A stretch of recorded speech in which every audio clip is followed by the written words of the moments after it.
Office வேணும். இது மாதிரி டெப்டேஷனில் கிட்டத்தட்ட ஒரு 9,000 பேர் போட்டுருக்காங்க. அவங்கள அப்சார்ப்ஷன் பண்ணலாம். அதுதான் ஒரு பர்மனன்ட் சொல்யூஷன் இருக்கும். இல்லைன்னா ஆல்ரெடி இதெல்லாம் ஏதாவது ஒரு முடிவு பண்ணலாம். பேசிக்கலாக உள்ள விஷயம்.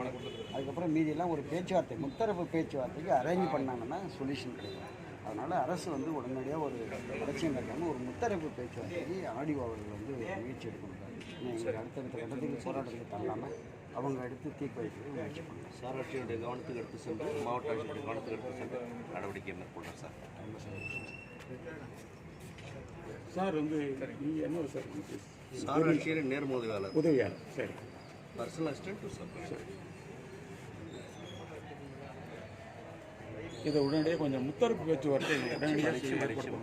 ஏன்னா நீங்கள் லோக்கலில் இருக்கிற ஆடியோ தான் சார் இதுக்கான ஏற்பாடு. சரி சார். அதனால் சார்கிட்ட சொல்லி ஒரு முத்தரப்பு பேச்சுவார்த்தை வேறு ஒன்றும் கிடையாது sir. Higher education secretary, minister, நாங்கள் சரி பேசினோம்னா ஓரளவுக்கு பிரச்சனைகள் சார். ஒரு பெரிய இஷ்யூலாம் கிடையாது சார். சின்ன இஷ்யூ தான். பேசினாங்கன்னா சரியாக போயிடும். சரி அதுக்கு அரேஞ்ச் பண்ணலாம். சார் கூட பக்கத்தில் சிவபுரி தான் சார். அப்படியா? பல்கலைக்கழகத்தை பற்றி உங்களுக்கு தெரியும் சார். நல்லா தெரியும் உங்களுக்கு. அப்புறம் சொல்ல வேண்டிய அவசியம் முதல் வரைக்கும் பல்கலைக்கழகத்தை பாதுகாக்கிறீங்க சார். சரி சரி. நன்றி. சரி சார்.